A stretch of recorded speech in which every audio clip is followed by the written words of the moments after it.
ينفقون أموالهم في سبيل الله كمثل حبة أنبتت 7 سنابل في كل سنبلة 100 حبة والله يضاعف لمن يشاء والله واسع عليم. അങ്ങനെ ഒരു ധാന്യമണി പോലെ grows into 7 spikes. In every spike there are 100 grains. Wallahu yudha'ifu liman yasha. Allah gives in multitude for those he wills. അള്ളാഹുവിന്റെ അപാരമായ, അള്ളാഹുവിന്റെ ഒരിക്കലും അടങ്ങാത്ത പ്രതിഫലത്തിന്റെ വലിയ വലിയ കൂമ്പാരങ്ങൾ ഒരു മുതലാളിക്ക്, ഒരു സഹായം ചെയ്യുന്ന ആൾക്ക് ലഭിക്കണമെങ്കിൽ ഇവിടെ പാവപ്പെട്ടവൻ വേണ്ടേ? സ്വീകർത്താവ് ഉണ്ടെങ്കിലല്ലേ ഒരാൾക്ക് നൽകാൻ പറ്റൂ. ഒരു രോഗി നമ്മുടെ വീട്ടിലുണ്ടെങ്കിൽ ആ രോഗിയെ സന്ദർശിക്കുന്നത് കൂലിയാണ്. ആ രോഗിയെ സന്ദർശിക്കുമ്പോൾ പറഞ്ഞു കൊടുക്കണം, ലാ ബഅസ തുഹൂറുൻ ഇൻഷാ അല്ലാഹ്. എത്ര വലിയ ക്രോണിക് ഡിസീസ് ആണ്, അല്ലെങ്കിൽ ഫൈറ്റൽ ഡിസീസ് ആണെങ്കിൽ പോലും ലാ ബഅസ തുഹൂറുൻ ഇൻഷാ അല്ലാഹ്, എവരിതിങ് വിൽ ബി റൈറ്റ് ഇൻഷാ അല്ലാഹ്. രോഗമൊക്കെ മാറും, സുഖാവും. അങ്ങനെയാണ് പറയേണ്ടത്. ഡോക്ടർ പറഞ്ഞിട്ടുണ്ടാവും ചിലപ്പോ അയാൾക്ക് 2 മാസമേ അവധിയുള്ളൂ. നമ്മൾ പറയേണ്ടത് ലാ ബഅസ തുഹൂറുൻ ഇൻഷാ അല്ലാഹ്. എല്ലാം ശരിയാവും. ആ രോഗിയെ അല്പനേരം സന്ദർശിച്ച് തിരിച്ചു പോരുന്നത് വേറെ കൂലി. ആ രോഗിക്ക് വേണ്ട മരുന്ന് മേടിച്ചു കൊടുക്കുന്നതിന്റെ പ്രതിഫലം വേറെ. ഡോക്ടറുടെ അപ്പോയിന്റ്മെന്റ് വാങ്ങിച്ചു കൊടുക്കുന്നതിന്റെ കൂലി വേറെ. അതിന് ചെലവഴിക്കുന്ന കാശ്, സമയം, ടാക്സി, വാഹനം ഓടിക്കുന്നത്, എല്ലാം ഉറക്കൊഴിക്കുന്നത്, ഇതൊക്കെ കൂലിയല്ലേ? ആ ഒരു പ്രതിഫലം കിട്ടണമെങ്കിൽ ഒരു രോഗി നമ്മുടെ മുമ്പിൽ ഉണ്ടായിരിക്കണം. ഒരു പ്രായം ചെന്ന ഒരാൾ, മൻ വഖറ, ആരെങ്കിലും പ്രായം ചെന്ന ഒരാളെ ബഹുമാനിച്ചാൽ ഇയാൾക്ക് പ്രായം വരുമ്പോൾ അദ്ദേഹത്തെ ആദരിക്കാൻ അള്ളാഹു ചില ആളുകളെ നിയമിക്കുമെന്ന് പരിശുദ്ധ റസൂലുള്ളാഹി സ്വല്ലല്ലാഹു അലൈഹി വസല്ലം. അയാളെ കൊണ്ട് എത്ര കൂലിയാണ്. ഒരു യതീമുണ്ടെങ്കിൽ നബി സല്ലല്ലാഹു അലൈഹി വസല്ലം മുമ്പിൽ വന്ന ആളുകൾ പറയും, നബിയെ ഇന്നി ഉഹിസ്സു ഖസ്വതൽ ഖൽബി യാ റസൂലല്ലാഹ്. ഒരു യതീമിന്റെ തലയിൽ തലോടുന്നത്. ആയിഷ ബീവി റളിയല്ലാഹു അൻഹയുടെ അടുത്ത് വന്നു മറ്റൊരാൾ പറഞ്ഞു, ബീവി വല്ലാത്ത വിഷമുണ്ട്, ഹൃദയത്തിന് വലിയ കരുണ നഷ്ടപ്പെട്ട പോലെ തോന്നുന്നു. നമുക്ക് ഈ നമ്മുടെ ഈ വാട്സപ്പിലും മറ്റു വീഡിയോ ക്ലിപ്പുകളിലൊക്കെ വളരെ ഫൈറ്റൽ ആക്സിഡന്റുകൾ കാണുമ്പോൾ, കൊലപാതകത്തിന്റെ സീനുകളൊക്കെ ആളുകൾ ഫോർവേഡ് വിടുമ്പോൾ നമ്മുടെ മനസ്സിലുള്ള ആ ഒരു കാരുണ്യം നഷ്ടപ്പെട്ടു പോകുന്നുണ്ട്. അല്ലെങ്കിൽ എന്തോ മനസ്സിന്റെ ഉള്ളിൽ അല്ലാഹു വെച്ച ഒരു ബാലൻസ് നഷ്ടപ്പെട്ടു പോയി, പിന്നെ കൽബ് അറച്ചു പോകുന്ന ഹൃദയമായി പോകും.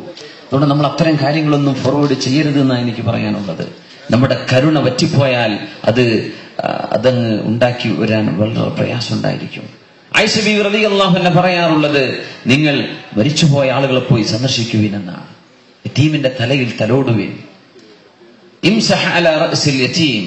യതീമുള്ളപ്പോഴാണ് ആ കൂലി നമുക്ക് ലഭിക്കുക. ഖൈറു ബൈത്തിൻ മിനൽ മുസ്ലിമീൻ. മുസ്ലിമീങ്ങളുടെ വീടുകളിൽ ഏറ്റവും നല്ല വീട് ബൈത്തുൻ ഫീഹി യതീമുൻ യുഹ്സനു ഇലൈഹി.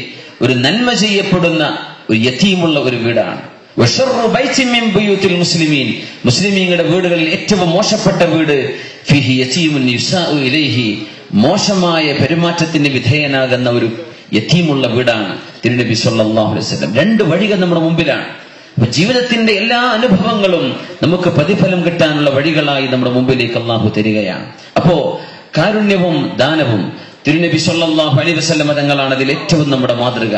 ഹബീബിന്റെ അനുയായികൾ ഉസ്മാൻ ഇബ്നു അഫ്ഫാൻ റളിയല്ലാഹു അൻഹു അന്ന് മദീനയിലേക്ക് വന്നപ്പോ, മദീനയിൽ ക്ഷാമമാണ്. 1000 ഒട്ടകങ്ങളെ കൊണ്ടാണ് അവർ കൊണ്ടുവന്നത്. 1000 ഒട്ടകങ്ങൾ. നമുക്ക് ഇമാജിൻ ചെയ്യാൻ പറ്റുമോ? 1000 ഒട്ടകങ്ങൾ. 1000 ഒട്ടകങ്ങളുമായി സിറിയയിൽ നിന്ന് കടന്നു വന്നു ഉസ്മാൻ ഇബ്നു അഫ്ഫാൻ റളിയല്ലാഹു അൻഹു. ഇന്നത്തെ 1000 ട്രക്കുകൾ എന്നൊക്കെ സങ്കല്പിക്കാം. 1000 ഒട്ടകങ്ങൾ. എന്തൊരു മനോഹരായിരിക്കും ആ ഒരു റോ ഓഫ് ക്യാമൽസ്. അത് കാണാൻ എന്തൊരു ഭംഗിയായിരിക്കും. അതിന്റെ പുറത്ത് നിറയെ സാധനങ്ങളാണ്.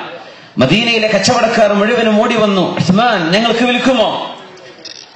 5 ഫീ കുല്ലി 100. എല്ലാ 100 ദിർഹമിനും ഞങ്ങൾ 105 ആയിട്ട് തരാം. ഞങ്ങൾ നിങ്ങളിൽ നിന്ന് മേടിക്കാം. അദ്ദേഹം പറഞ്ഞു, ഇതിനേക്കാളും കൂടുതൽ തരാൻ ചില ആളുകൾ ഓഫർ ചെയ്തിട്ടുണ്ട്. പറഞ്ഞു 100ന് 10 തരാം, ഇതിലും കൂടുതൽ തരാൻ ഓഫറുകൾ ഉണ്ടെന്ന്. ആരാണ് ഞങ്ങൾ മദീനക്കാരായ കച്ചവടക്കാർ? ഞങ്ങൾ അറിയാതെ ആരാണ് 100ന് 10ലേറെ ഞങ്ങൾക്ക് തരാൻ പോകുന്നത്, ലാഭം തരാൻ പോകുന്നത്? അദ്ദേഹം പറഞ്ഞു, വജദ്തു ഖൗലല്ലാഹ്.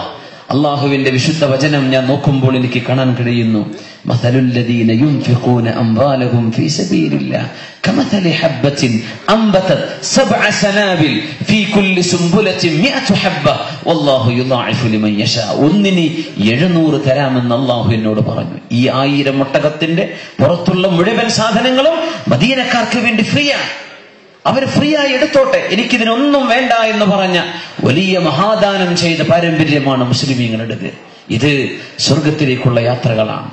അള്ളാഹു സമ്പത്ത് കൊടുത്തു, ആ സമ്പത്ത് കൊണ്ട് സ്വർഗം വാങ്ങിക്കുന്നവർ. ലോകത്ത് സാഹിദീങ്ങളെ സംബന്ധിച്ച് ചർച്ച നടക്കാറുണ്ട്. പരിത്യാഗം ചെയ്യുന്നവർ. ഈ പരിത്യാഗികളിൽ സയ്യിദുൽ സാഹിദീൻ, പരിത്യാഗികളിൽ ഏറ്റവും വലിയ നേതാവാണ് ഉസ്മാൻ ഇബ്നു അഫ്ഫാൻ റളിയല്ലാഹു അൻഹു. ഏറ്റവും വലിയ പരിത്യാഗം ചെയ്തവർ. പക്ഷെ സ്വഹാബികളിൽ ഏറ്റവും വലിയ മുതലാളിയാണ്, ഏറ്റവും വലിയ പരിത്യാഗം ചെയ്തവർ. അപ്പോൾ ഉലമാ അതിനെ ചർച്ച ചെയ്തിട്ട് പറയാണ്, എന്താണ് അതിനർത്ഥം? സമ്പത്ത് അള്ളാഹുവെ കയ്യിൽ തരണം പടച്ചവനെ, കൽബിലേക്ക് തരരുതേ. നമ്മളൊക്കെ ജോലി ചെയ്യുന്നവരാണ്, അധ്വാനിക്കുന്നവരാണ്, ബിസിനസ് ഉള്ളവരാണ്, മറ്റു പല പ്രൊഫഷനുകളും ചെയ്യുന്നവരാണ്. ശ്രദ്ധിക്കേണ്ടത്, അള്ളാഹുവിനോട് ചോദിക്കുക, അള്ളാഹു ഹലാല് കൊണ്ട് ഐശ്വര്യം തരണം, പക്ഷെ സമ്പത്ത് കയ്യിൽ തരണം പടച്ചവനെ, കൽബിന്റെ ഉള്ളിലേക്ക് തരല്ലേ. കൽബിന്റെ ഉള്ളിൽ സ്നേഹം അള്ളാഹുവിനോടാണ്, സ്നേഹം അള്ളാഹുവിന്റെ തിരുനബിയോടാണ്, സ്നേഹം അള്ളാഹുവിന്റെ ദീനിനോടാണ്. പൈസയോടല്ല സ്നേഹം ഉണ്ടാകേണ്ടത്. പക്ഷെ കയ്യിൽ വേണം, എങ്കിലല്ലേ എടുത്തു കൊടുക്കാൻ പറ്റൂ, എങ്കിലല്ലേ ആളുകളെ സഹായിക്കാൻ പറ്റൂ. അതുകൊണ്ട് അള്ളാഹുവേ,